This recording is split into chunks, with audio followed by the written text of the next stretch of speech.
안녕하세요. 오늘도 사연살롱을 찾아주셔서 감사합니다.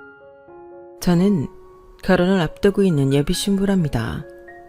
원래 결혼 전에는 많은 신랑 신부들이 별의 일을 다 겪기도 하고 감정적으로도 너를 뛴다고 하더군요. 물론 그런 말들이 정확히 어떤 것들을 의미하는지 저는 아주 잘 알고 있어요. 왜냐하면 저도 그런 일들을 겪었기 때문인데요. 하지만 제가 겪었던 일들은 다른 사람들이 의뢰 얘기하는 에피소드들보다는 조금 더 드라마틱했던 것 같아요. 그래서 제가 겪었던 그 사건에 대해서 이렇게 사연을 보내게 되었습니다. 저랑 예비 남편은 일본에서 각자 공부를 하고 일을 하다가 만나게 되었어요. 일본인 친구를 통해 만나게 되었는데 솔직히 예비 남편은 그동안 소개팅하면서 만났던 남자들 중 가장 돈을 잘 버는 것도 아니었고 가장 잘생긴 것도 아니었어요. 눈에 띄는 부분이 없었는데 막상 실제로 만나보니 서로 대화가 너무 잘 통했고 전에 없이 편안한 분위기로 있다가 올 수 있었죠.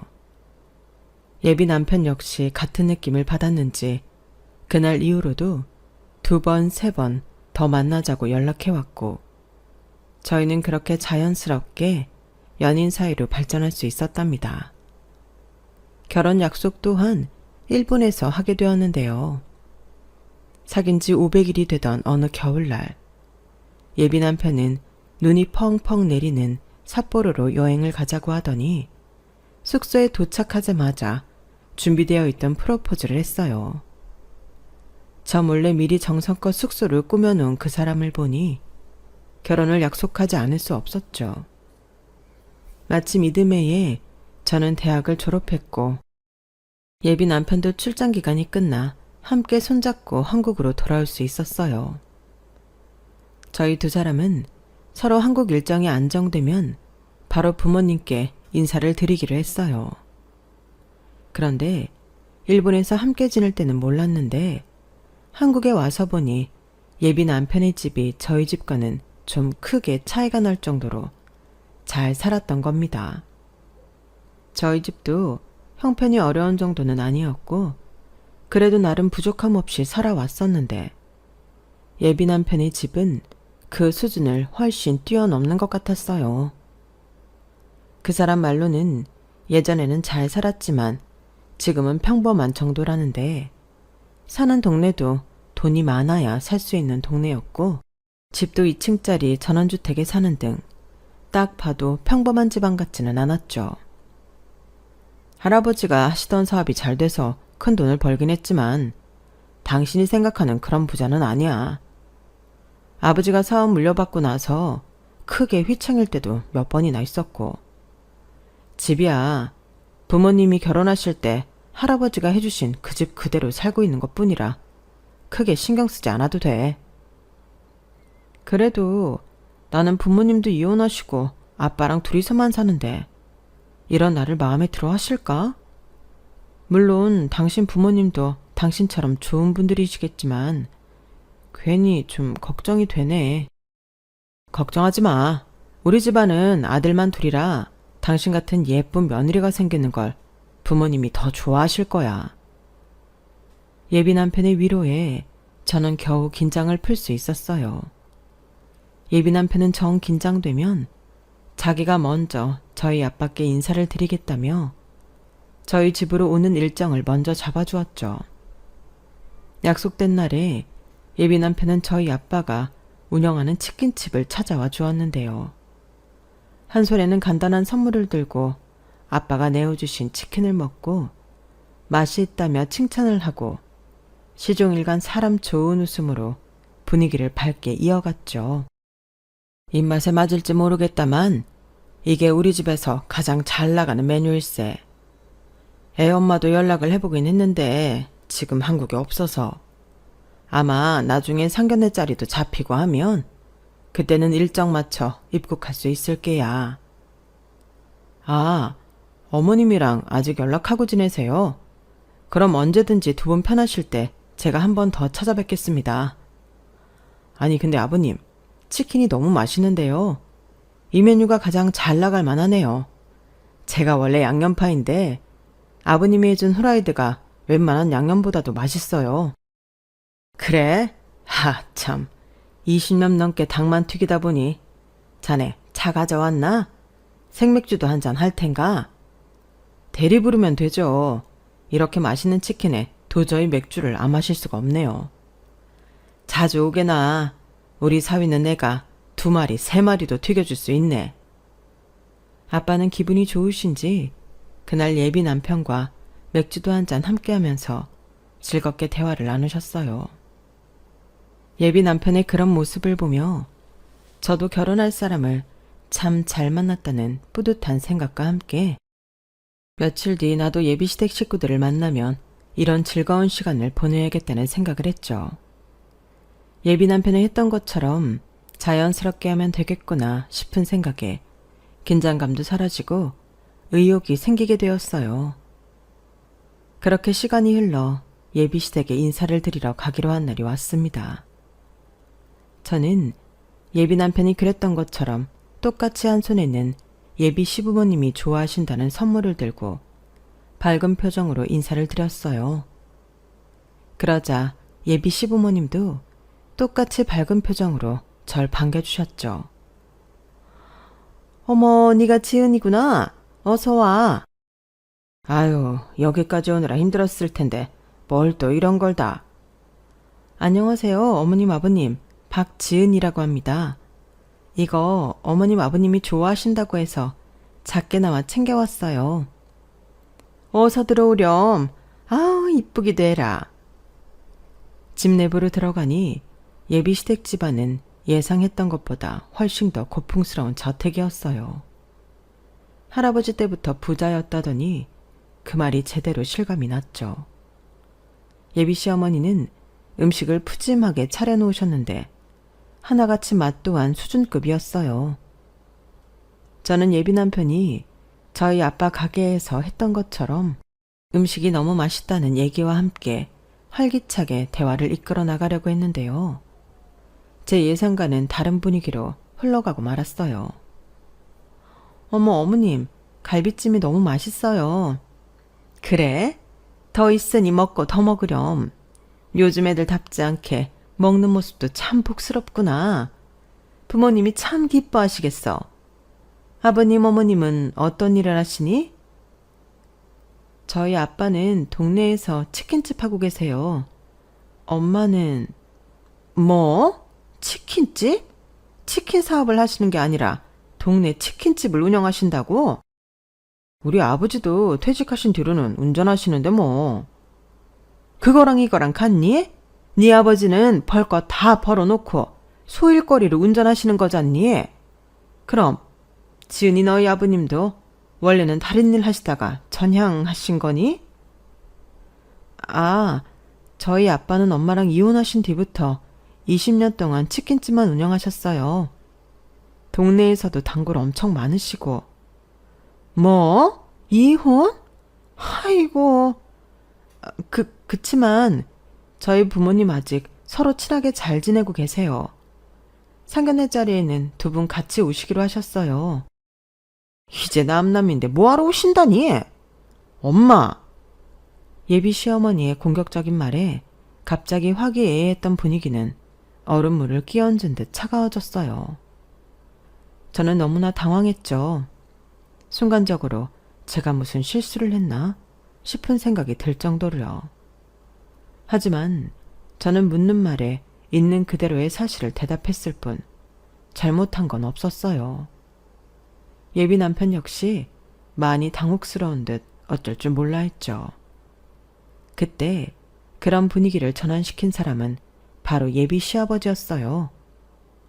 조용히 계시던 예비 시아버지는 저에게 친절한 말투로 물어보셨어요. 사돈 어르신께서 그럼 혼자 너를 명문대에 보내시고 일본 유학도 보내신 거니?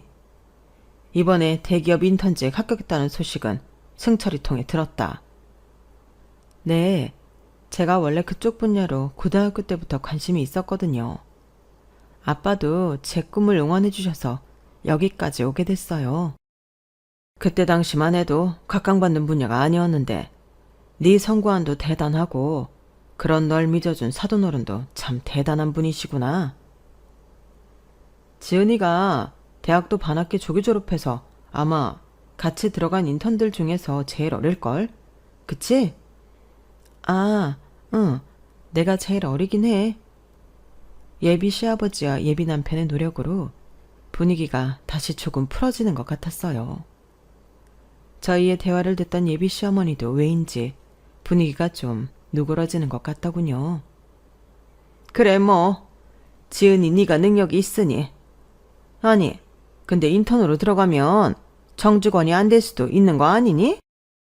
아니 엄마 거긴 웬만하면 정직원 전환 시켜주더라고요. 인턴을 애초에 엄청 힘들게 뽑아서 그런가 봐. 그래 그렇다면야 뭐. 승철 엄마가 워낙 걱정이 많은 스타일이라 그러니 걱정하지 말렴. 이렇게 예쁘고 능력도 좋은 딸이라니. 당신도 참. 그래 사돈 어르신이 참 뿌듯해 하시겠어. 우리도 가끔씩 치킨이랑 맥주를 즐겨 먹곤 하는데 나중에 사돈 어르신이 하시는 가게에 들러봐도 괜찮겠구나. 아, 네. 대기업 다니게 된다고 해서 안일하게 생각하지 말거라. 들어가면 그때부터 시작인 게야. 엄마 없이 자랐다니까 가르칠 게 한두 개가 아닌 것 같은데 집에도 일찍 들어오고. 저희 엄마는 승철 엄마가 널 걱정해서 하는 말이지 싫어해서 하는 말이 아니란다. 저 사람이 그래도 살림하나는 기가 막히게 잘하는 편이거든. 잘 배워두면 너도 애 키우고 살림할 때 도움이 많이 될 게다. 중간에 잠깐 분위기가 싸해졌던 때, 그때 예비 식구들과의 식사 자리는 어찌저찌 좋은 분위기인 것처럼 끝났어요. 하지만 저는 그날 이후로 왠지 모르게 속이 너무 답답했는데요. 예비 시어머니의 말과 행동은 누가 봐도 절 별로 마음에 들어 하시지 않는 것 같았는데 예비 시아버지가 그게 아니라고 하시니 혼란스러웠거든요. 예비 남편 역시 예비 시어머니의 말이 조금 직설적이긴 하지만 다 저희를 걱정해서 하는 말이라며 저를 달래줬고요. 그럼에도 불구하고 제 마음은 완전히 풀어지지는 않았어요. 사실 저희 가족이 이렇게 된 데에는 그럴 만한 나름의 사연이 있었기 때문이었죠. 원래 저희 집은 지금처럼 화목한 가정이 아니었어요. 부모님이 이혼하시기 전보다 이혼하신 이후에 더 화목해진 특이한 집안인 거죠. 그리고 그 문제의 원인은 바로 저희 할머니였는데요. 저희 할머니는 제가 기억하는 아주 어렸을 적 첫 기억부터 저희 엄마를 늘 괴롭히셨어요. 야, 너 지금 시간이 몇 시인데? 아직까지 처자빠져 있어. 얼른 이 남편 아침상부터 차려야 할 것 아니냐? 죄송합니다, 어머님. 제가 어제 회식 자리였어서. 이게 토요일이라고 괜히 늑장 부릴 생각만 하고 돈도 쥐꼬리만큼 벌어오는 주제에 무슨 놈의 회식 타령이야. 금방 상 차릴게요. 엄마, 저 아침 안 먹어도 돼요. 저희 좀 자게 냅두세요. 너 안 먹는다고? 다른 사람도 다 안 먹냐? 뭐해? 얼른 일어나지 않고. 에이, 아들도 못 낳는 년이 게으르기까지 하니. 어렸을 때 저희 가족은 할머니 집에서 다 같이 살았었는데요. 엄마가 조금이라도 늦게 일어나는 날이면 어김없이 할머니가 엄마를 구박하는 소리가 쩌렁쩌렁하게 들려왔어요. 할머니는 지역 유지라 원래부터 돈이 많은 분이셨는데 그에 비해 평범하게 자라온 저희 엄마가 며느리로 들어올 때부터 굉장히 반대가 심하셨다고 해요. 결국 시집을 올 때부터 할머니의 구박이 시작되었는데 설상가상 첫 아이로 딸인 제가 나와버려서 엄마는 저를 낳은 이후로 더 심하게 구박을 받고 사셨죠. 할머니는 인신고격은 기본에 엄마가 물 마시는 거, 밤중에 화장실 가는 거. 당시 어렸던 저는 모든 기억이 다 나진 않지만 떠오르는 기억마다 할머니로 인해 고통받았던 엄마, 아빠에 대한 기억들 뿐이었어요. 다행히 할머니가 저까지 구박을 하진 않았지만 항상 집안 분위기가 엄하고 살벌하니 제 입장에서도 눈치가 많이 보였던 기억은 있네요. 너무 엄마를 심하게 구박하는 할머니 때문에 아빠가 나서서 말려보려고도 했지만 아빠 역시 기세가 형형하신 할머니를 이길 수는 없었어요. 그도 그럴 것이 어린 나이에 결혼한 엄마 아빠가 할머니에게 경제적으로 기대고 있던 부분이 없지 않았기 때문이었죠. 나중에 아빠를 통해서 들은 바로는 처음엔 엄마도 아빠에게 할머니를 적극적으로 말려보라고 하다가 아빠가 매번 할머니의 기세에 눌려 실패하는 걸 보고 어느 순간부터는 체념하고 셔줬다고 해요. 결국 제가 초등학교에 막 들어갔을 때 엄마는 더는 참지 못하고 이혼 서류를 들고 오셨어요. 아빠는 엄마가 내민 이혼 서류에 처음에는 완강히 이혼을 거부했다고 하는데요. 이혼이라니, 당신 나이도 있고 우리 지은이도 있는데 무슨 이혼이야. 알았어. 내가 앞으로 엄마한테 잘 얘기해 볼 테니까. 아니, 당신은 평생 당신 어머니 그늘에서 벗어나지 못할 거야. 그럴 거면 그냥 날 좀 놔줘. 난 더 이상 이 집구석에서 못 살 것 같아. 제발 부탁이야. 내가 그동안 정말 잘못했어. 정말 앞으로는 달라질게. 당신한테 함부로 하는 행동 그만하라고 내가 단호하게 얘기해 볼게. 어? 당신이 이렇게 나가면 우리 지은이는 엄마 없이 자라라는 소리야. 내가 여기서 정신병 걸리는 것보다는 차라리 그게 나을 거야. 자꾸 이런 모습 지은이한테 보이는 것도 애 정서에 안 좋아. 차라리 내가 나가서 돈이라도 맘 편히 버는 게 지은이를 위해서도 좋은 일일 거야. 어머님이 그래도 당신 손주는 안 건드리시잖아. 제발, 제발 나 좀 이 집에서 나가게 해줘. 엄마의 처절한 말에 아빠도 더 이상 말을 잇지 못하셨어요. 두 분이 우시는 소리에 거실에 있던 저도 울음이 터졌죠. 제 울음소리를 듣고 엄마가 나와서 절 안고 꺼이꺼이 통곡을 하셨던 것이 기억나네요. 결국 아빠는 이혼 서류에 도장을 찍어주실 수밖에 없었습니다. 나중에서야 할머니가 이 사실을 아시고 노발대발 하셨지만 이미 엄마는 최소한의 집만 챙겨 도망치듯 집을 나가버리신 뒤였죠. 이래서 옛말에 겉머리 짐승은 거두는 거 아니라고. 그간 먹여주고 재워준 게 얼만데 이렇게 말도 없이 도망을 가. 아주 배은망덕한 년 같으니라고. 그만하세요.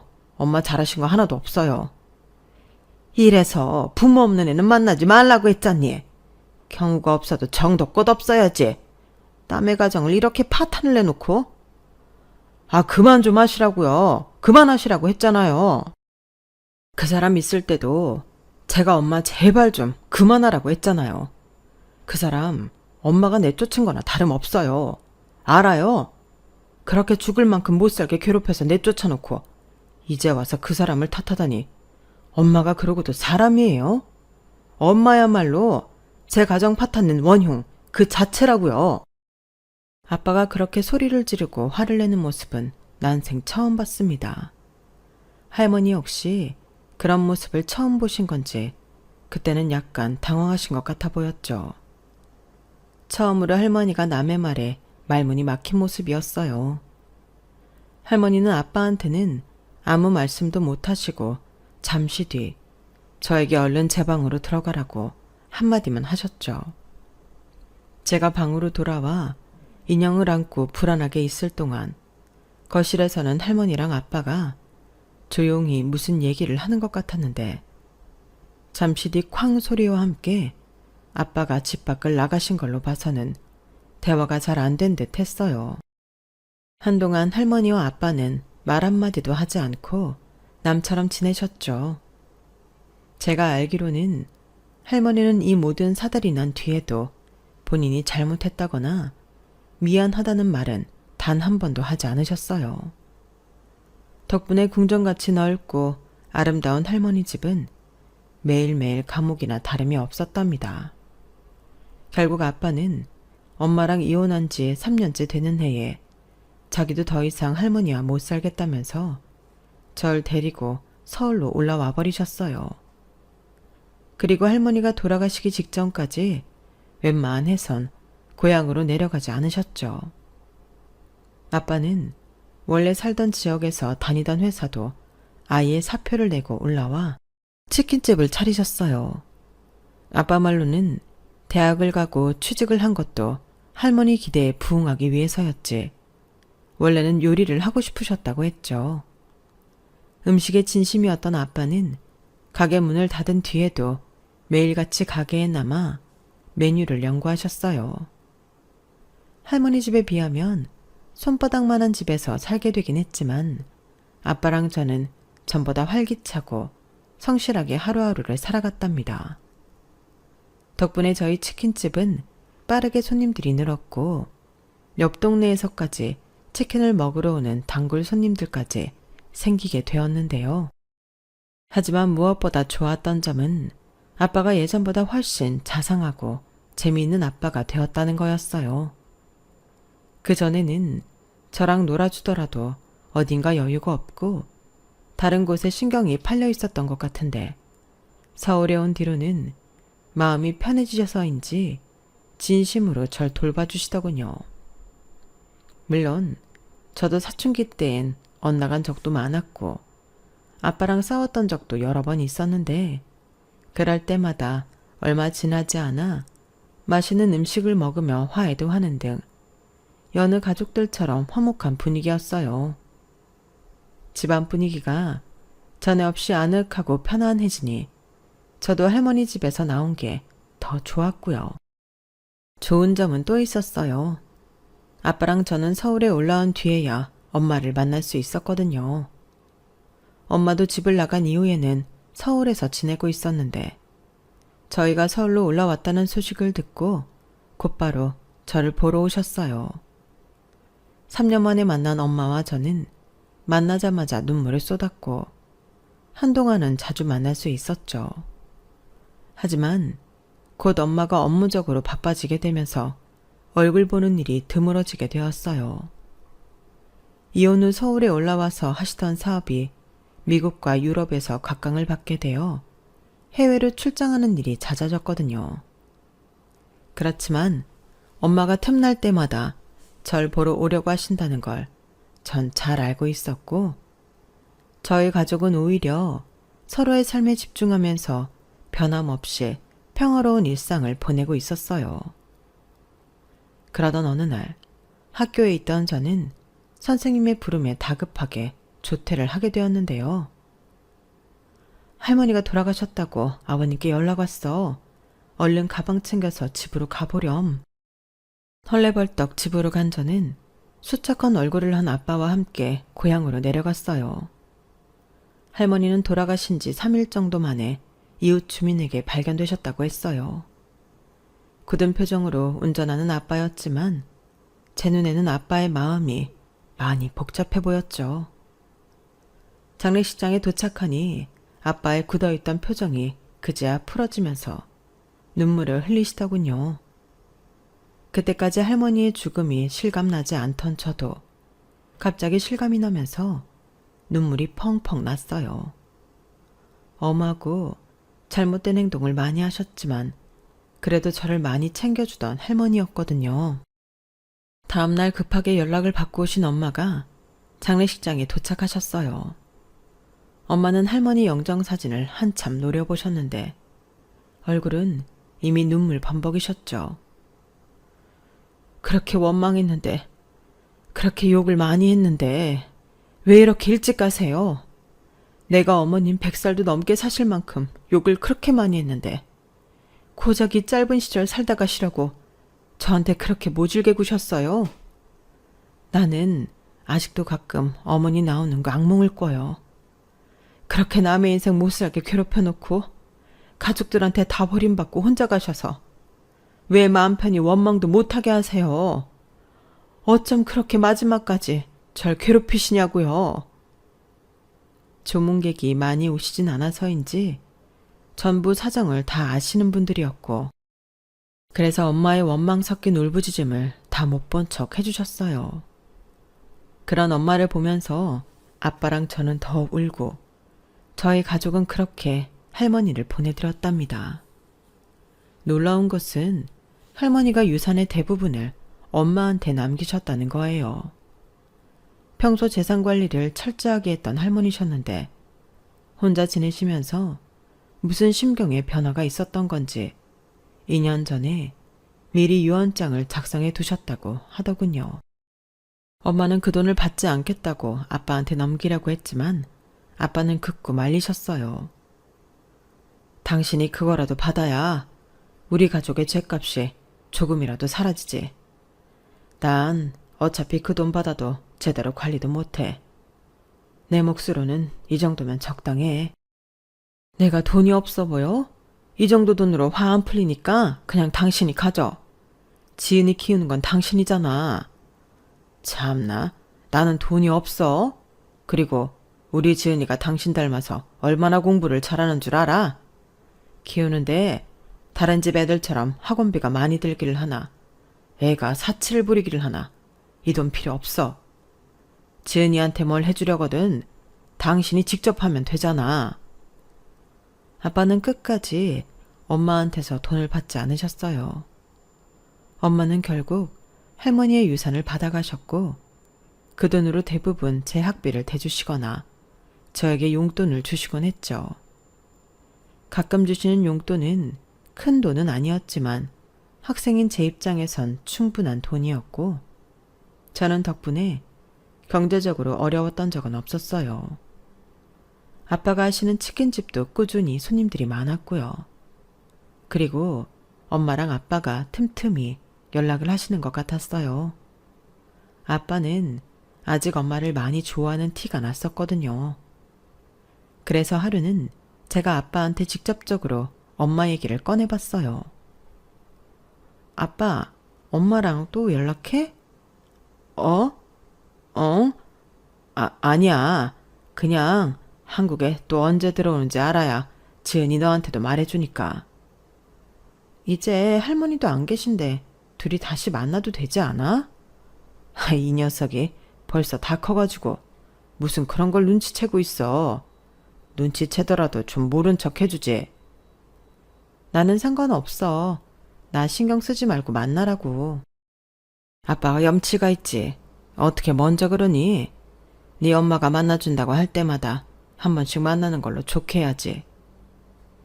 아빠는 씁쓸하게 웃으며 그렇게 말씀하셨는데 세월이 지나도 정말 두 분은 재결합을 하지 않더군요. 엄마도 아빠가 싫은 눈치는 아니었는데 말이에요.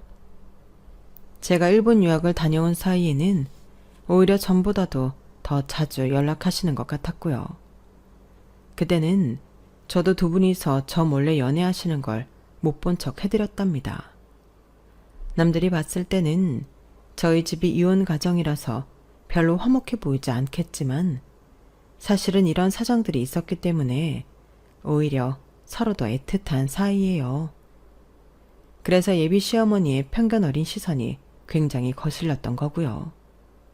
하지만 저는 저희 집안의 이야기를 잘 모른다면 편견을 가질 수도 있다고 이해하기로 했습니다. 실상은 다정한 집안이니 아마 예비시댁 식구들도 상견례 자리에서 저희 가족을 만난다면 금방 편견이 사라질 거라고 생각했죠. 예비 시아버지의 말씀대로 예비 시어머니가 절 싫어하는 것은 아니고 몇 가지 이유 때문에 그랬던 거니까 그런 부분들이 사라지면 처음 제게 반갑게 인사해 주셨던 그때로 돌아갈 거라고요. 그래서 상견례 날이 오기 전까지 크게 긴장하지는 않았어요. 상견례 날이 되어 저는 아빠와 함께 시간 맞춰 약속 장소에 갔어요. 저희 엄마는 그 전날 지방에 일이 있어서 내려가셨다가 KTX를 타고 올라오신다고 하셨어요. 더 이른 시간에 표를 구하지 못해 30분 정도 늦는다고 하셔서 예비 시댁 식구들께 미리 양해도 구해놨죠. 그렇게 두 가족이 만나 인사를 나누고 식사를 시작했어요. 여기까지만 해도 문제가 생길 일은 전혀 없을 것 같았는데 제 예상은 보기 좋게 빗나가고 말았어요. 지은이한테 들었는데 치킨집을 하고 계신다고요? 그럼 애들 결혼 자금으로 지원해줄 여력도 없으시겠어요? 예비 시어머니가 까랑까랑한 목소리로 저희 아빠에게 저런 소리를 한 것이었죠. 그 말을 들은 아빠의 표정이 살짝 굳어졌고 식탁 위는 차갑게 얼어붙었어요. 저는 굉장히 당황했죠. 예비 남편이 어색하게 하하 웃으며 억지로 분위기를 풀려고 했어요. 에이, 엄마, 그게 무슨 소리야. 어차피 우리 신혼집도 바로 안 구하기로 했는데. 신혼집을 바로 안 구한다니? 우리 저번에 얘기했었잖아. 일단 결혼식에 집중하고 신혼집은 천천히 구하기로. 초기에는 자리를 먼저 좀 잡고 후내년쯤부터 알아보면 딱 좋을 것 같아. 뭐? 결혼 전에는 구해놔야지. 그게 무슨... 예비 신랑과 저는 신혼집을 급하게 구하지 말고 일단 결혼식에 먼저 집중하기로 대화를 나눈 적이 있었거든요. 근데 그 말이 결혼을 하고 나서도 천천히 구한다는 얘기인 줄은 몰랐어요. 어른들이 다 계시니 거기서 적극적으로 반박하기도 그렇고 게다가 예비 시어머니의 망언 때문에 이상해진 분위기를 더 망칠 수도 없어서 제가 섣불리 아무 말도 못하고 있는 사이 예비 시어머니는 계속해서 저희 아빠한테 무례한 말들을 쏟아내더군요. 혼수 마련할 돈은 있으시겠어요? 사부인이 말씀하시는 수준이 어느 정도인지는 잘 모르겠습니다만 저희도 번듯한 혼수는 해줄 여유가 됩니다. 그런 부분은 너무 걱정하지 않으셔도 돼요. 말이야, 누가 못하나요? 혼수도 쓸만한 혼수를 하셔야지. 엄마! 저희 엄마가 말씀이 좀 이러셔도 신경을 많이 써주시다 보니 그래요. 가만히 있거라. 어른들 말씀하시는데. 사돈, 말투보단 내용에 집중해 주세요. 서로 나쁠 것 없는 제안입니다. 신경이 쓰이고 말고. 제가 사돈어른 솔직히 터놓고 말씀을 드릴게요. 그래요. 저희도 지은이처럼 젊고 능력 있고 빠릿빠릿한 며느리 드리는 건 나쁘지 않게 생각해요. 하지만 이혼 과정에 동네 치킨 장사 하신다면서요? 그럼 보나마나 혼수도 변변찮게 하실 것 같은데 그런 거 받고 번듯한 신혼집 내어줄 마음은 없어요. 애들 결혼식 올리고 나면 저희 집으로 데려가서 이것저것 가르칠 테니까 혼수할 돈은 그냥 제 계좌로 보내주세요. 그럼 저희 딸더러 시댁에서 지내라는 말씀이십니까?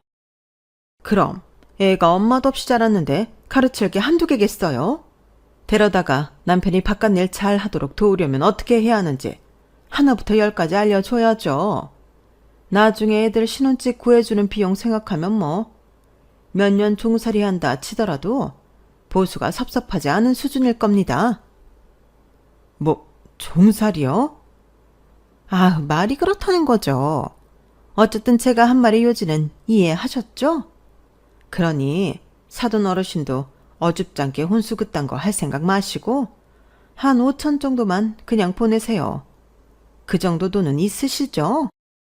누가 엄마도 없이 자랐답니까? 애 엄마도 여기로 오는 중이라고 제가 분명히 말했을 텐데요.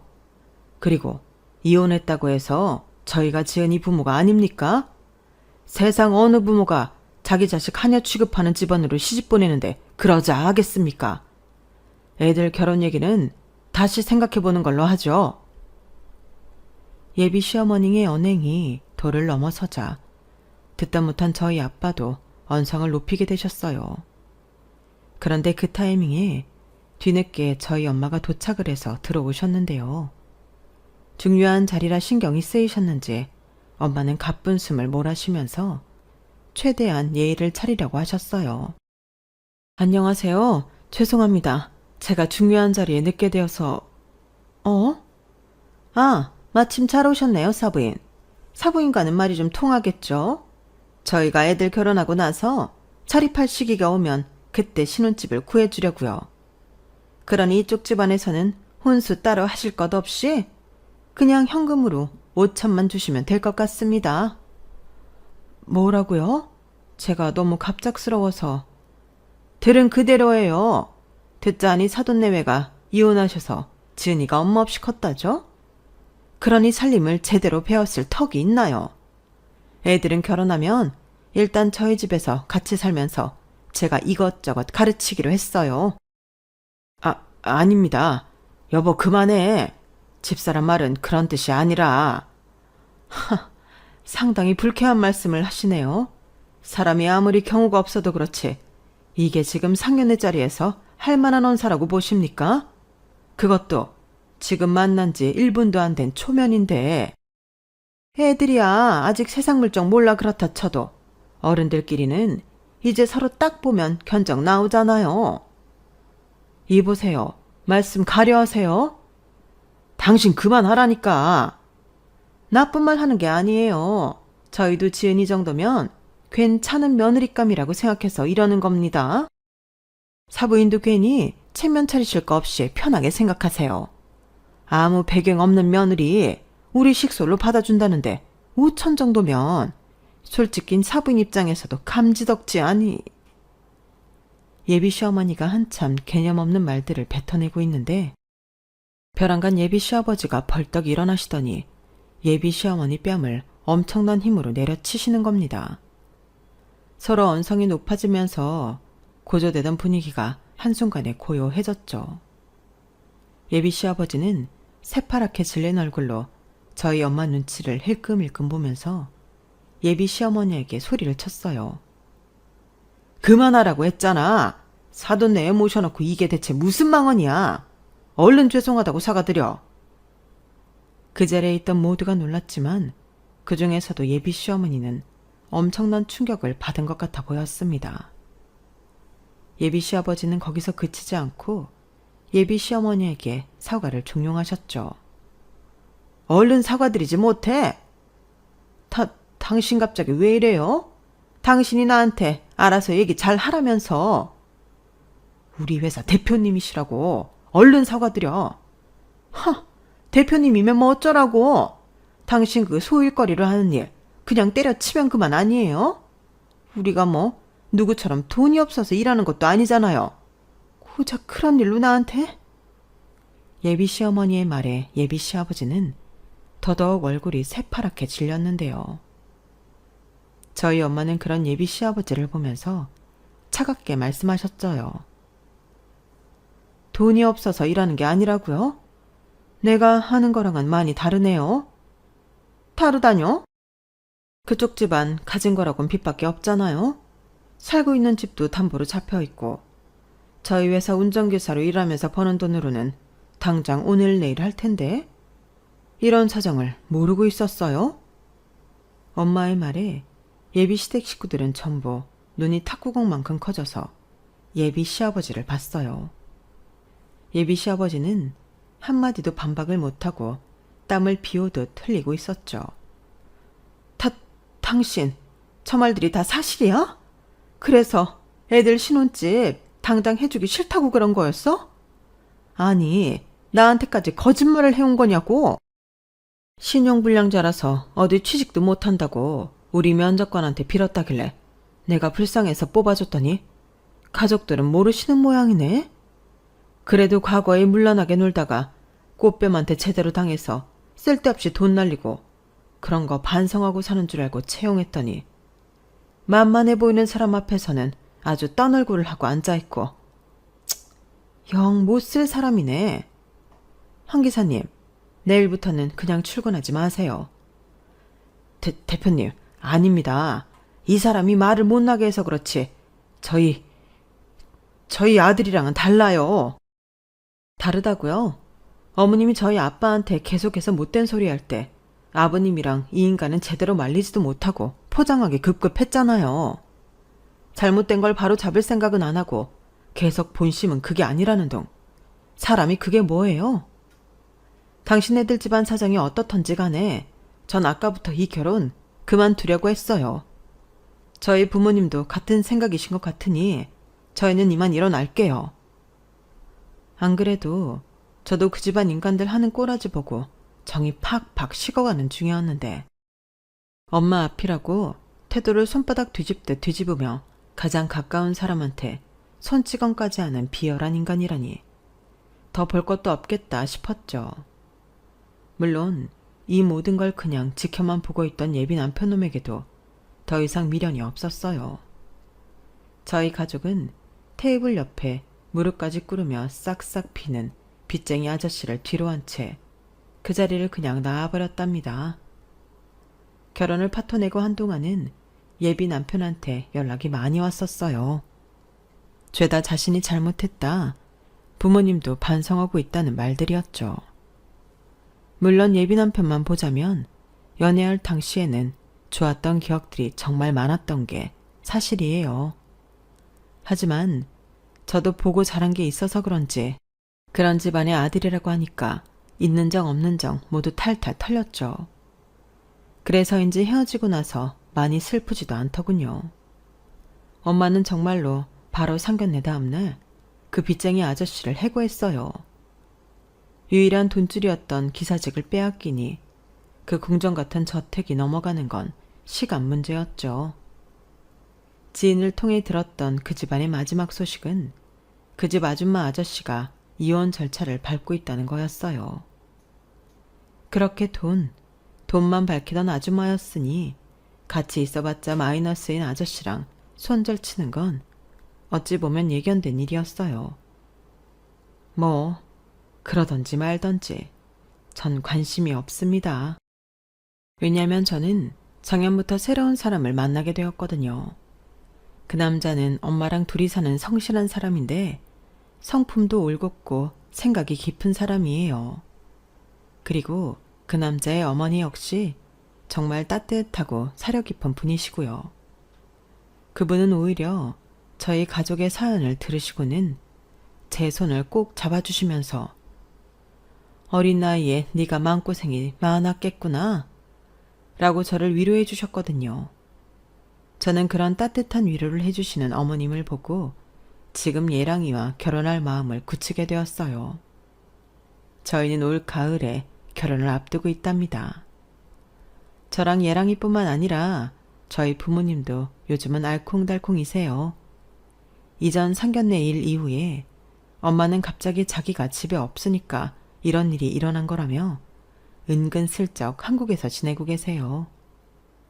저희 집 바로 옆 건물 오피스텔에서 지내시는데 하루가 멀다 하고 집으로 오셔서 식사를 하셨죠. 덕분에 아빠는 늘 입이 귀에 걸려 계시고요. 아무쪼록 이제는 두 분이 아무런 방해물 없이 잘 사시길 바라고 있습니다. 제 이야기는 이렇게 끝이 났어요. 생각해보면 저희가 살면서 미리 가까이 하지 말아야 할 사람을 피하는 것도 굉장히 지혜롭고 삶을 안전하게 해주지만 그걸 넘어서 지나친 편견을 가지고 사람을 재단하는 건 오히려 독이 되는 것 같아요. 더군다나 제가 겪었던 그 아줌마처럼 제 가족한테 똥 묻은 건 생각 못하고 겨 묻은 남들을 나무라는 그런 짓은 스스로를 위해서라도 하면 안 되는 행동인 것 같습니다. 여기까지 제 이야기를 들어주셔서 감사해요. 항상 행복하시고 내일 건강하세요. 여러분, 사연 댓글에 응원과 현명한 조언 부탁드려요. 좋아요와 구독은 저에게 큰 힘이 됩니다. 오늘도 좋은 일 가득하세요.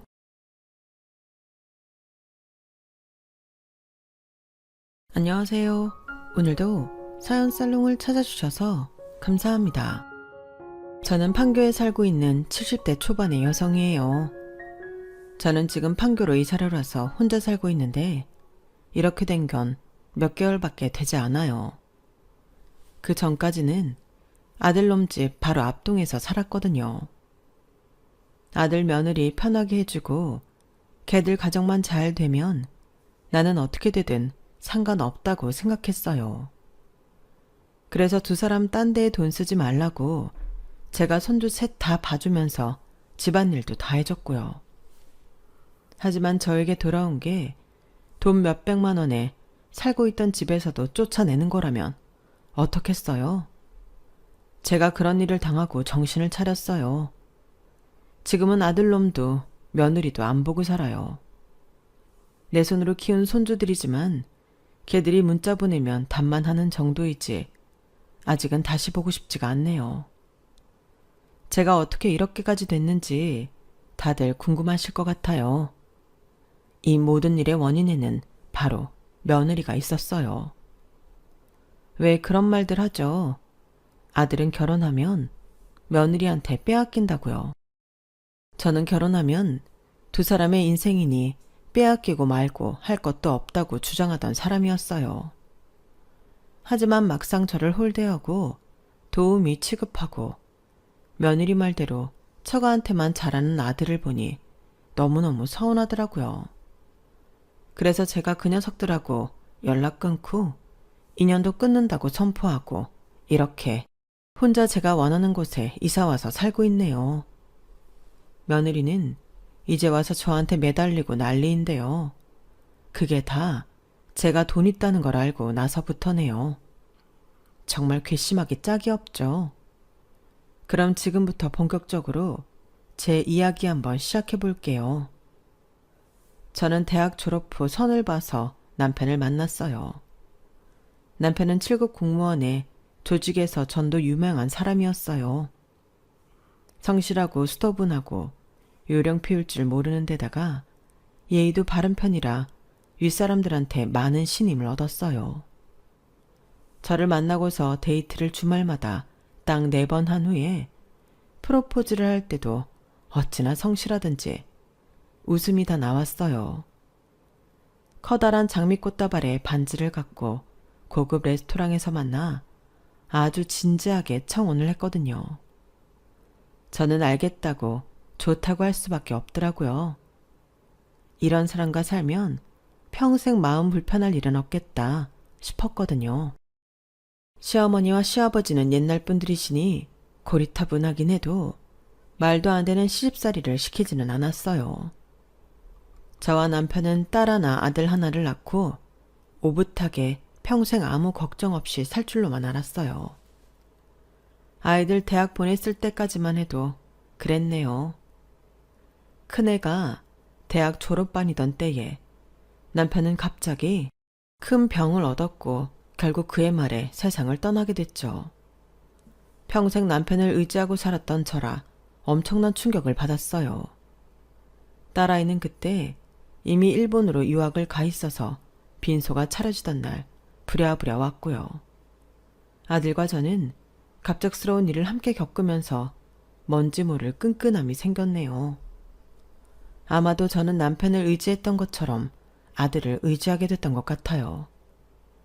저도 생각이 보수적인 편이라서 딸은 결혼하고 나면 시댁일에 더 신경 쓰고 자기 남편하고 애들 챙기느라 바쁘겠지 하며 좀 마음을 덜 뒀었네요. 돌이켜 생각해보면 남편이 간 후에 빈소에 와서 나랑 아들 챙기고 나가서 비싼 밥 사들고 와서 먹이고 장례 끝난 후 집안 문제까지 다 돌보고 갔던 건 다름 아닌 딸이었는데 말이에요.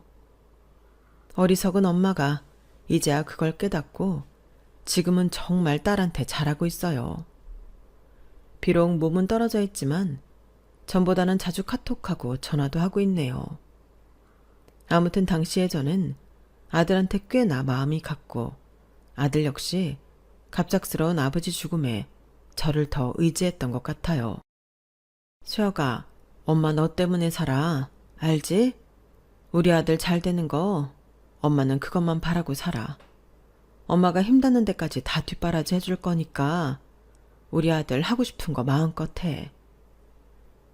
고마워 엄마. 아빠 돌아가시니까 나도 엄마 없었으면 어쩔 뻔했나 하고 눈앞이 캄캄하더라. 나도 급하면 엄마 생각부터 나.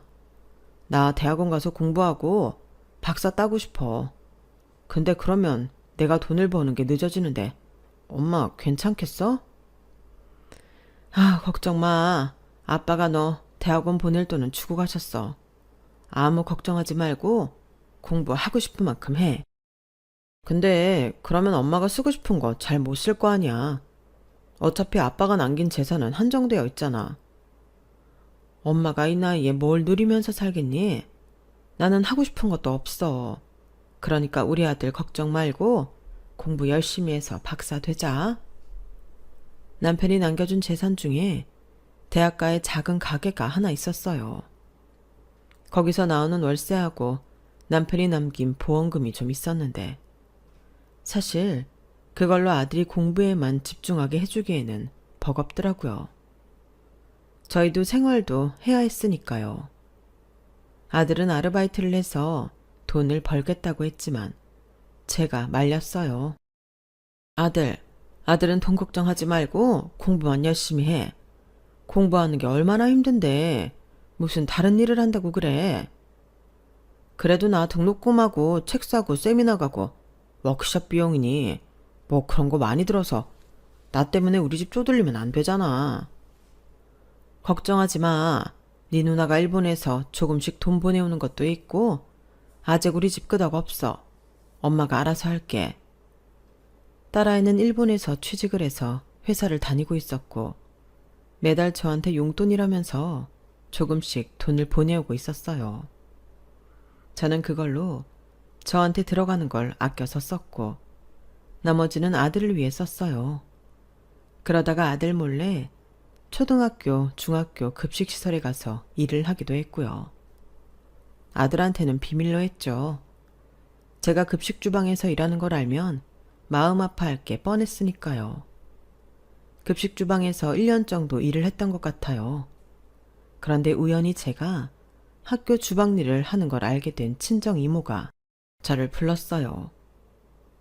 아니 그 나이에 무슨 힘든 일을 한다고 그래. 그럴 거면 수혁이 보고 어디 가서 일하면서 공부하라고 해. 아니에요 이모. 나 아직 창창하고 아직 일할 수 있는데요 뭘. 젊은 사람이 나가서 일하는 게 덜 힘들지. 수혁이는 머리 쓰는 애잖아요. 공부하는 게 얼마나 기빠지는데요. 하여간 너 자식 생각하는 건 아무도 못 따라가겠다. 그럼 급식일 하지 말고 와서 나 좀 도와줘. 내가 이제 나이 때문에 몸이 여기저기 안 아픈 데가 없어. 눈 아파서 안경 쓰고도 글 읽는 것도 힘들고 네가 나 대신 계약서 같은 것도 읽어주고 어때? 괜찮지?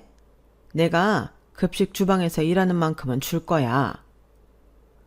이모 수발드는 일이었는데 급식 일보다 힘들지 않을 거고 이모한테 말벗도 대어드리고 좋을 것 같더군요.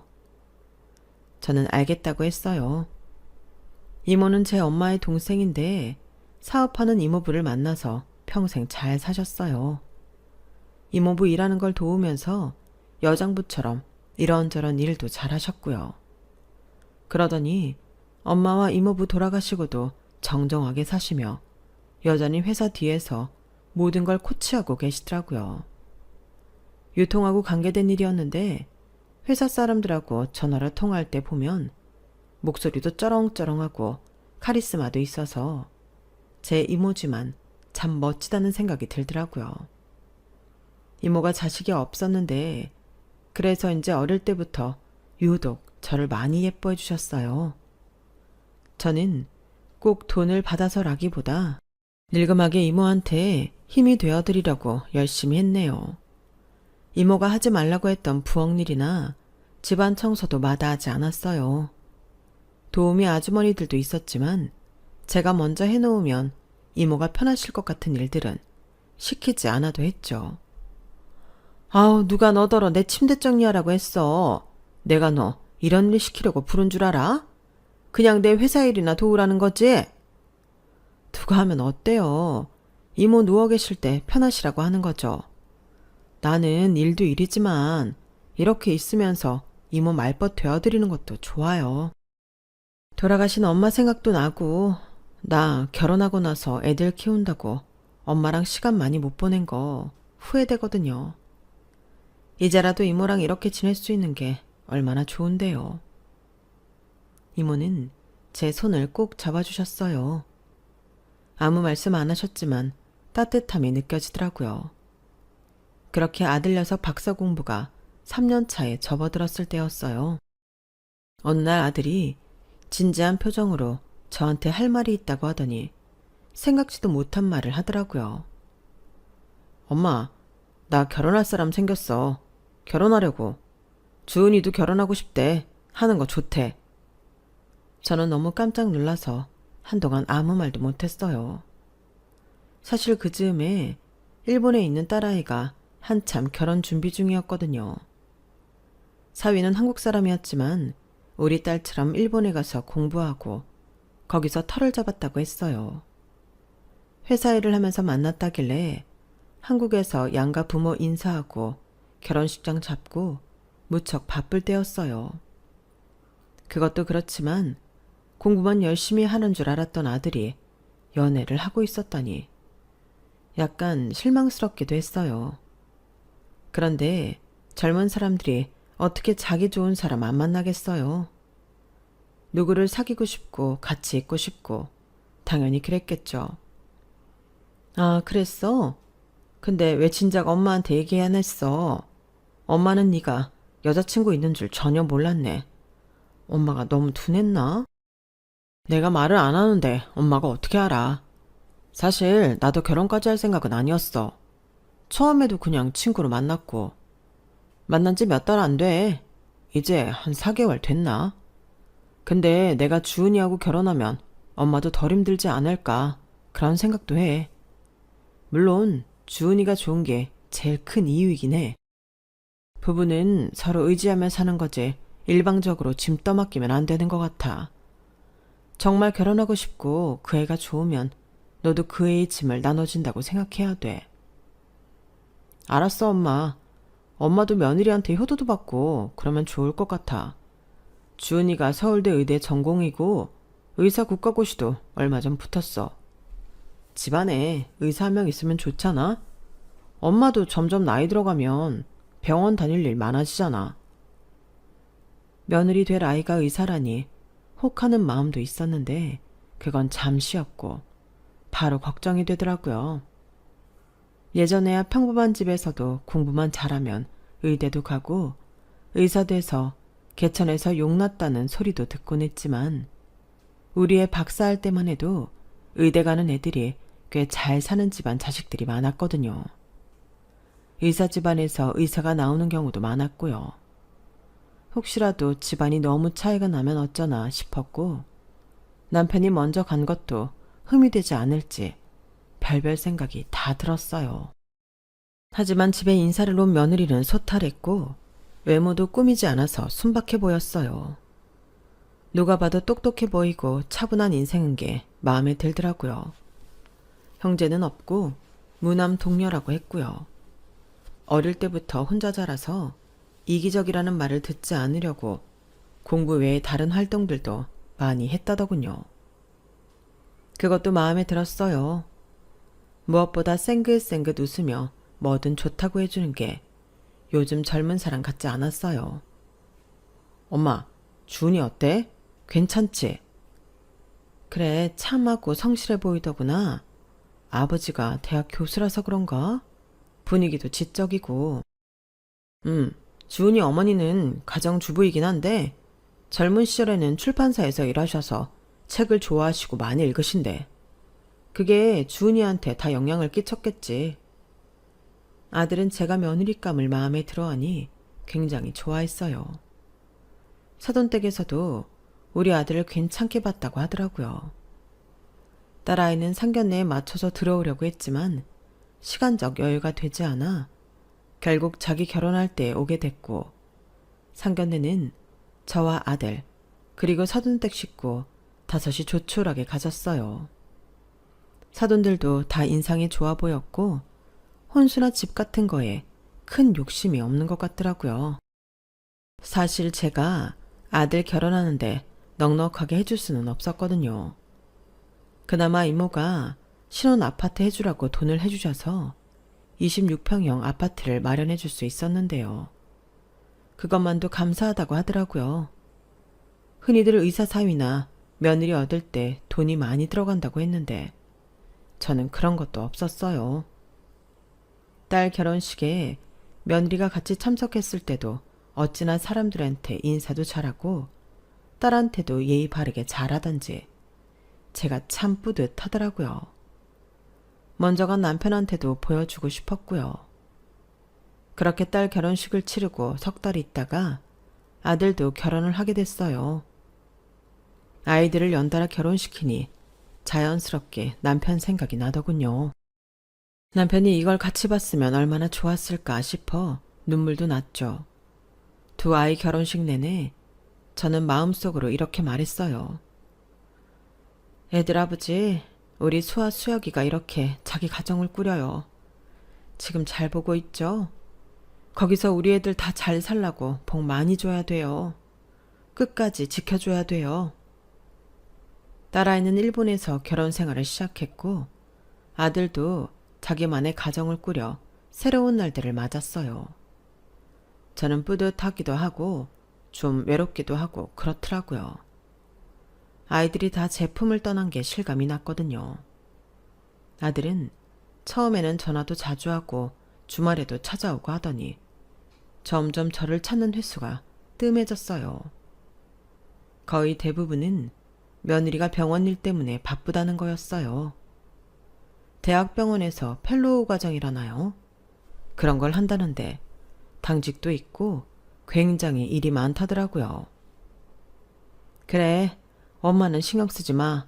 니들 일이 중요하지.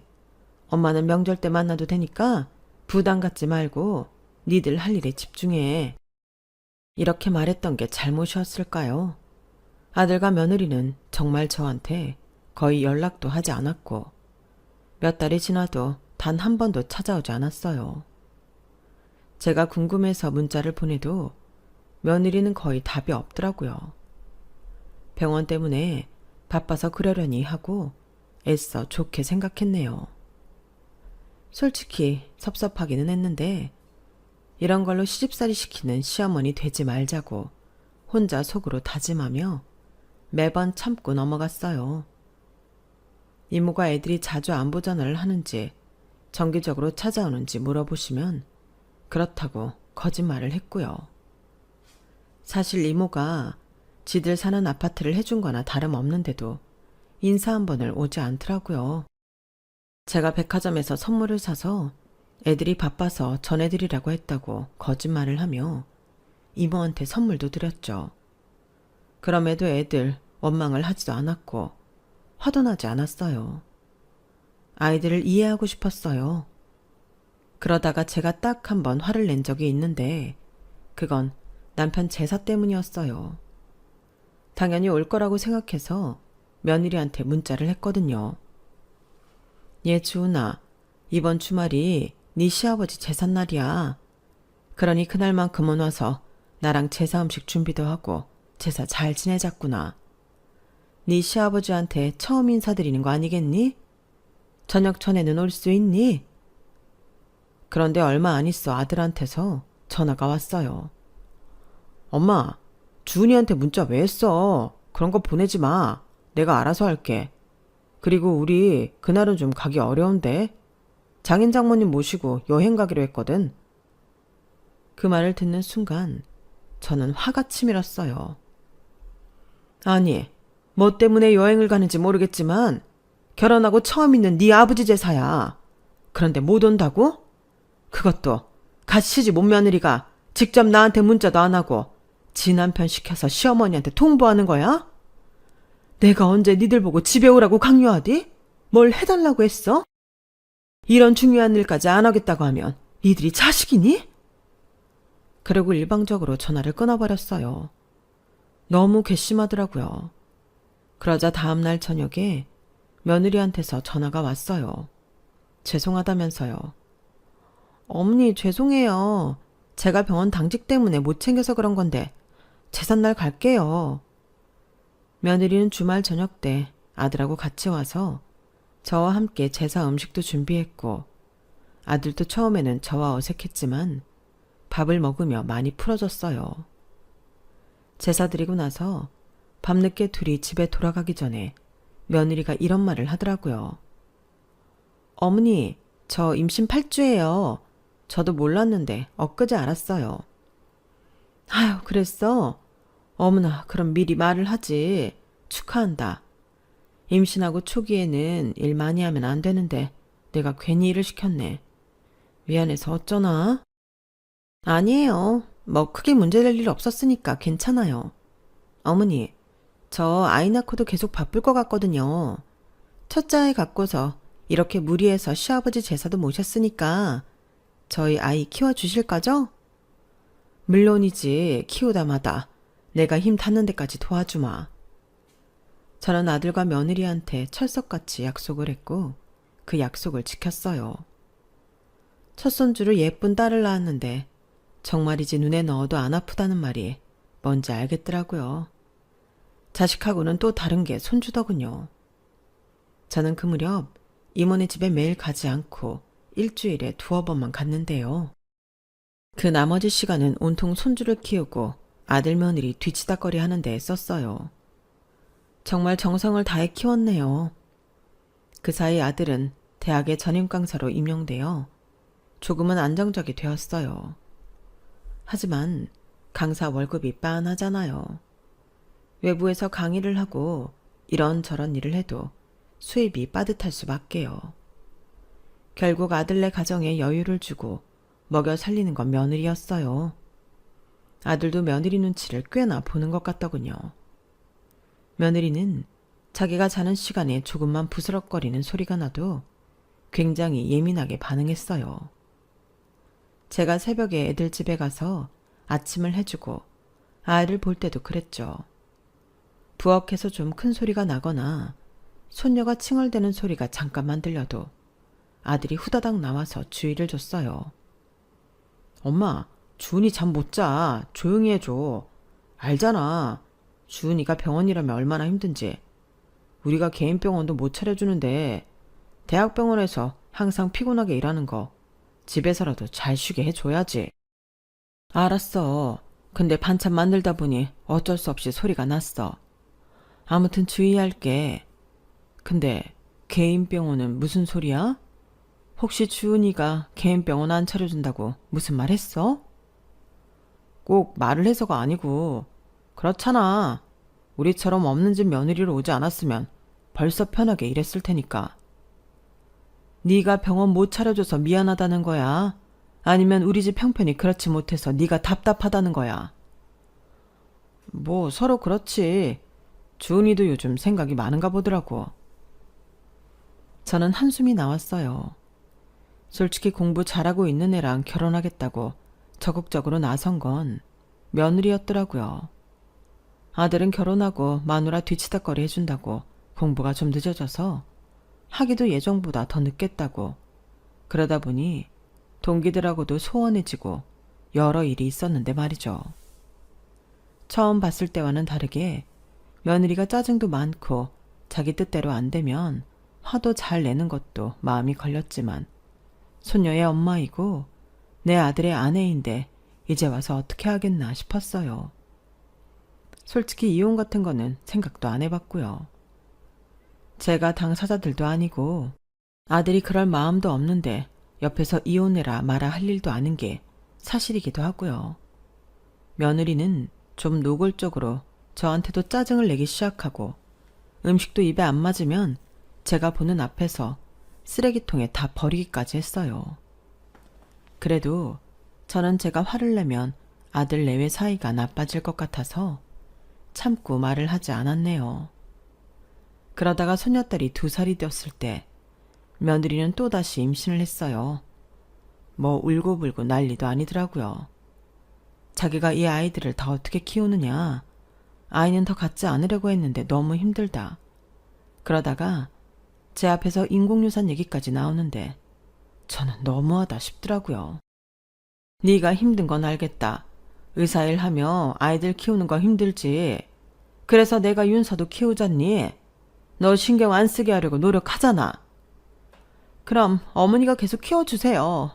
저 안 그러면 아이 못 낳아요. 나야 내 손주들인데 봐주는 게 뭐가 어렵겠어. 근데 너 그렇게 못 낳는다 이런 말 쉽게 하는 거 아니야. 아이를 갖고 싶어도 못 갖는 사람들도 얼마나 많은데. 아무리 네 뱃속에서 모양도 안 갖춰졌대도 엄마 마음이 전해진다더라. 네가 그런 마음 갖고 있으면 애기도 다 아는 거야. 그럼 미신 같은 말씀은 하지 마세요. 저 의사예요. 키워주실 거예요? 나야 얼마든지 봐준다니까. 그리고 네가 안과의사 아니냐? 너라고 뭐든 다 알지는 못할 텐데 내 말을 미신이라는 둥 하지는 말았으면 좋겠구나. 알겠어요. 키워주신다니 그렇게 알고 있을게요. 라더니 셀쭉한 표정을 하고 쌩 하고 나가버리더라고요. 그때 제가 참 섭섭했던 게 지 임신했다고 쉬러 간다면서 친정부모 모시고 제주도로 2박 3일 놀러 가더군요. 아들 녀석도 같이 갔고요. 손녀가 있으면 잘 못 쉰다고 저한테 맡기고서요. 섭섭했어요. 저라고 놀고 싶지 않겠어요? 아들 내외가 결혼하고 단 한 번 저랑 같이 어디 가자고 하거나 가까운 야외도 가본 적이 없으니까요. 늘 힘든 일은 제 차지라는 생각에 애들이 사돈댁이랑 제주도에 가고 나니 많이 서럽더라고요. 그래서 손녀를 데리고 이모한테 가서 그때야 몇 년간 마음에 묵혀두었던 하소연을 했어요. 이모는 노화 때문에 기운은 좀 없으셨지만 여전히 정신도 또렷했고 정정하셨어요. 아휴, 이 사람아. 그러게 왜 손녀를 봐준다고 했어. 요새는 부모도 자식한테 돈 받아가며 손주들 시간제로 돌봐주는 세상이야. 그렇게 계산적으로 하기 싫었는데 애들은 나한테 계산적으로 구는 것 같아요. 그리고 윤서 보면 예쁘잖아요. 그런 아이를 두고 돈 따지고 시간 따지고 그러는 게 할머니답지도 않고 아무튼 그래요. 근데 애들은 참 나를 섭섭하게 하네요.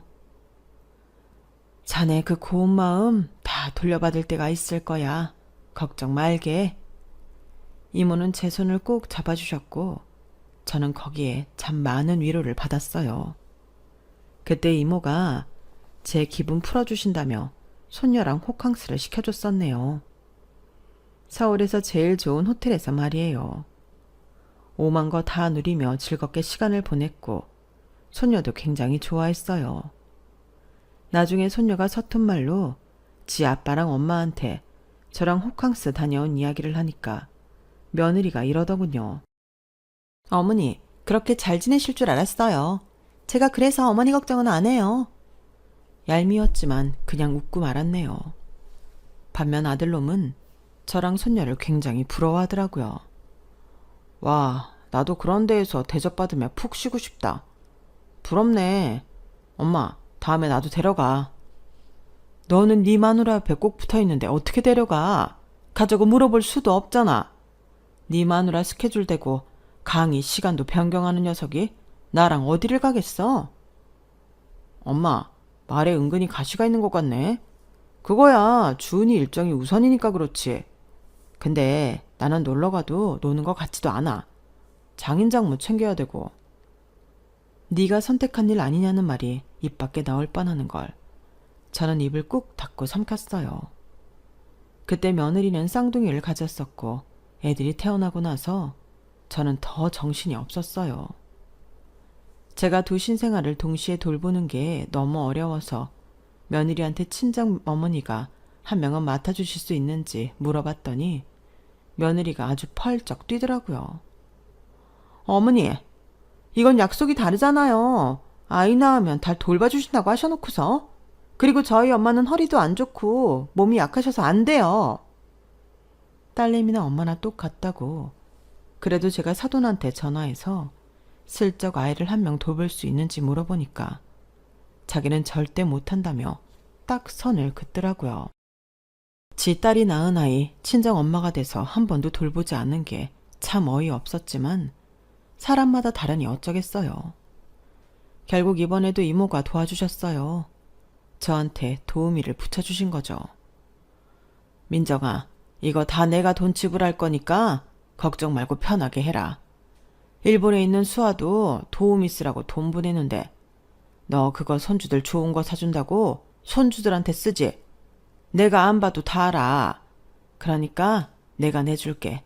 너한테 돈 주면 또 다른 데에 쓸 게 뻔하니까.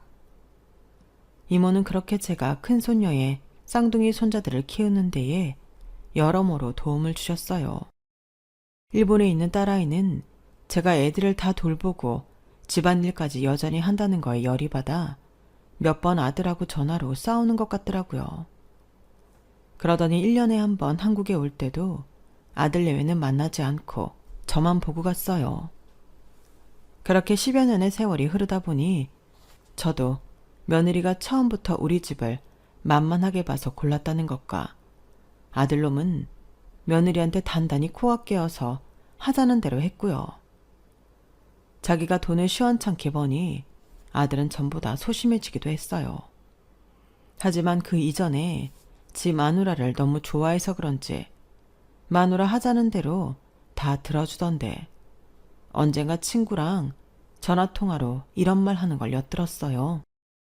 야, 내가 의사 남편이라고 하면 사람들이 나 보는 눈이 달라진다니까.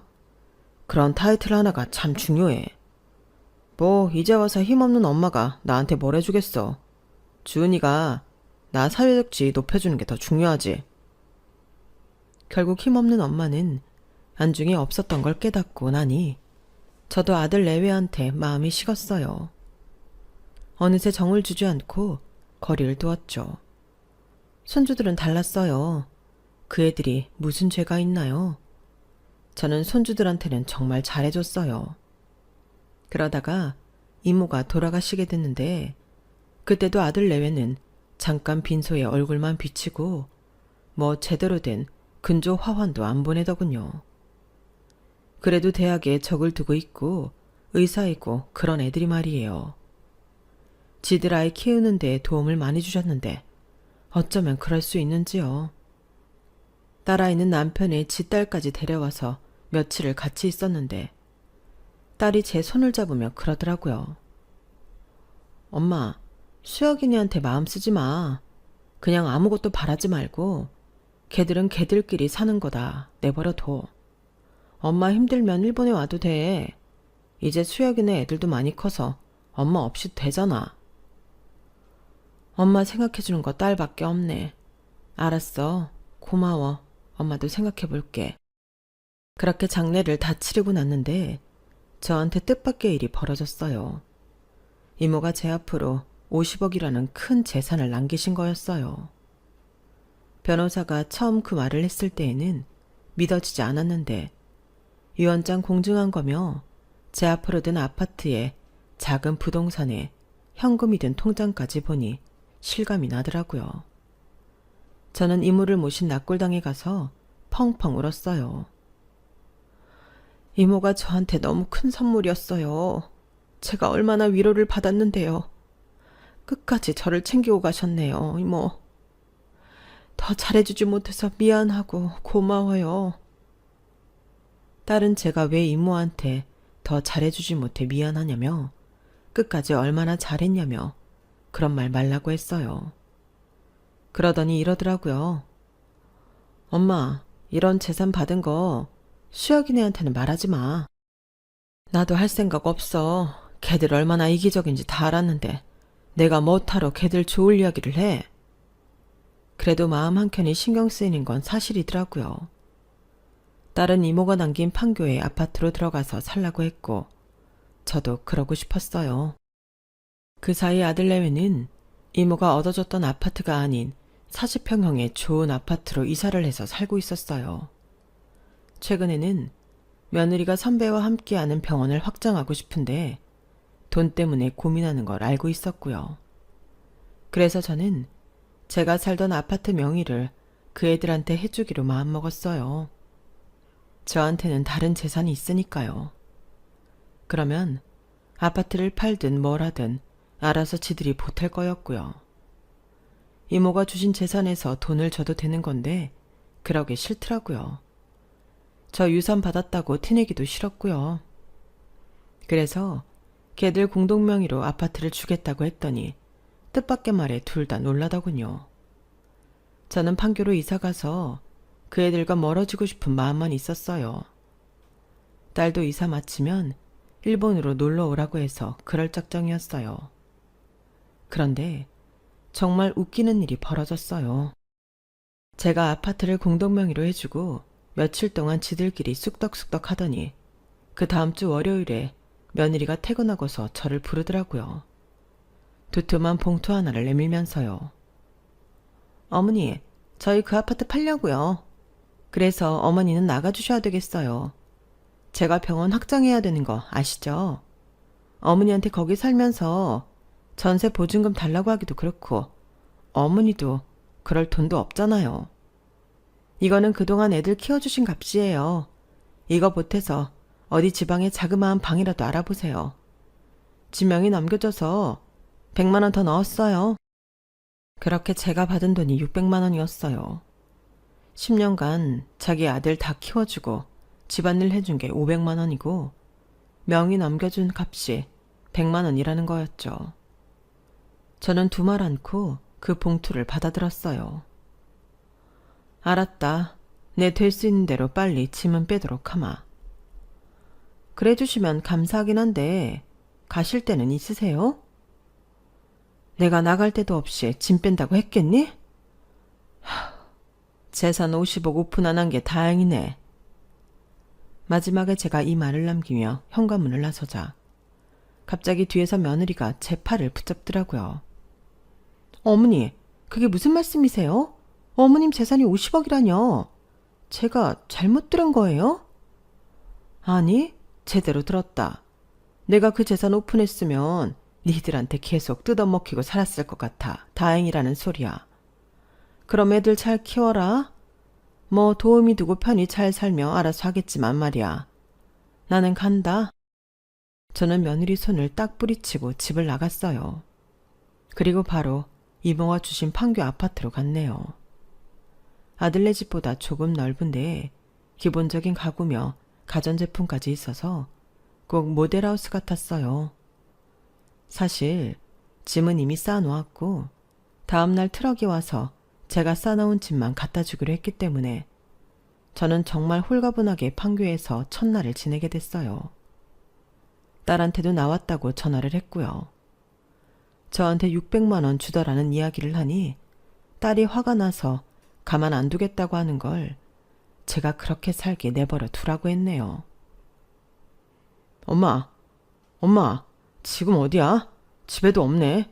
어디가 있는 거야? 나랑 얘기 좀 해. 딸 전화를 끊고 나니 아들한테서 전화가 왔더라고요.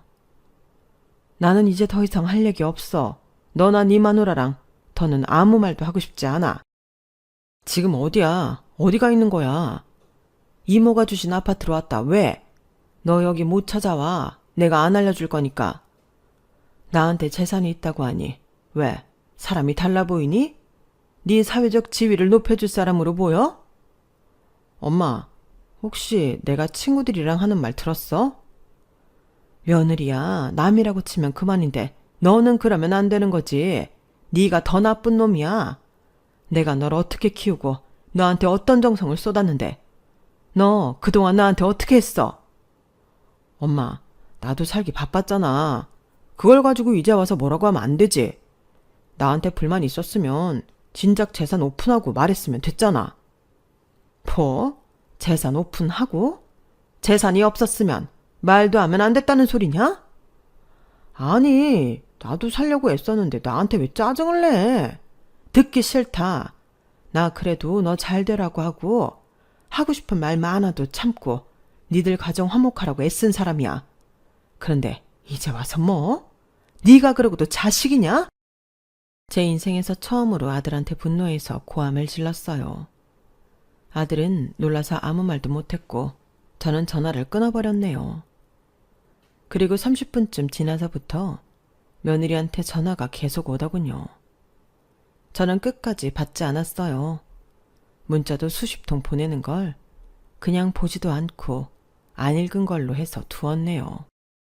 다음날 트럭이 집 앞에 도착했고 제가 내려가 보니 며느리가 트럭을 따라 지 차를 끌고 왔더라고요. 어머니, 밤새 전화도 안 받으시고 문자도 답이 없으셔서 걱정했어요. 혹시 어디 아픈 건 아닌가 해서요. 아니, 그 수많은 세월 네 새끼들 키우느라 팔다리 아프고 허리 아플 때도 걱정 안 하더니 뭐 하룻밤 연락 없었다고 내 걱정을 하니? 여기는 왜 왔어? 내가 진짜 50억이 있는지 확인하고 싶어서? 어떤 집에 살게 됐나 궁금해서? 며느리는 얼굴이 빨개져서 어쩔 줄 몰라 하더라고요. 나 니네 이제 안 보고 싶어. 네 새끼들 키우는데도 신물이 나서 평생 볼 손주들 다 봤어. 그러니까 이제 나 찾지 마라. 나는 이제 더는 니네한테 안 묶이고 즐겁게 살 거야. 제가 그렇게 돌아서자 며느리가 제 손을 붙잡더니 싹싹 빌더라고요. 어머니, 저한테 섭섭한 거 있으시면 푸세요. 제가 잘못했어요. 그리고 저희랑 계속 왕래하면서 지내요. 네? 나는 싫다? 네가 언제 한번 나한테 여행을 가자고 해줬니? 우리 식구처럼 군 적이 있니? 네 시아버지 제사도 안 지내려고 하고 나중에는 그 잘난 의사 일한다고 음식도 마트에서 사서 보냈잖냐? 내가 그런 걸 제사상에 올렸을 것 같니? 너 나한테 아무 빽도 없다고 생각해서 그런 모양이다. 이제 와서 이러는 거 보니 나 너라는 애 그리고 내가 낳았지만 수혁이라는 놈이 어떤 인간들인지 이번 일로 아주 잘 알게 됐거든. 그래서 니네 같은 것들하고 더는 상종하고 싶지 않아. 니들 상종하고 살지 말라고 이모가 나한테 주고 가셨나 보다. 그러니까 다시는 나 찾지 마. 나한테 연락하고 찾아오면 니들 가만 안 둘 거야. 며느리가 저를 애타게 부르는데도 저는 뒤도 안 돌아보고 집으로 들어왔어요. 며칠 후 딸이 저를 데리고 일본에 가려고 왔을 때에 아들 내외가 와서 자기네 집으로 가자고 진상을 부리자 딸이 며느리 머리채를 확 잡고 이러더군요. 야, 이제 와서 어디서 며느리인 척하고 있어. 니들이 사람 새끼냐? 양심 팔아먹은 것들이 의사면 다야? 내가 네 병원이랑 네가 나온 학교 게시판에 다 소문낼까? 너라는 게 어떻게 생겨먹은 건지 어떤 인성인지 내가 다 까발려서 너 환자도 없게 만들어줄까? 한 번만 더 찾아와서 엄마 괴롭히면 내가 아주 동네방네 다 소문낼 테니까 그런 줄 알아. 수혁이 너도 마찬가지야. 병신 같은 게. 너 내 동생도 아니야. 딸이 무섭게 호령을 하자 아들내미는 그제야 꽁무니가 빠져라 도망을 가버렸어요.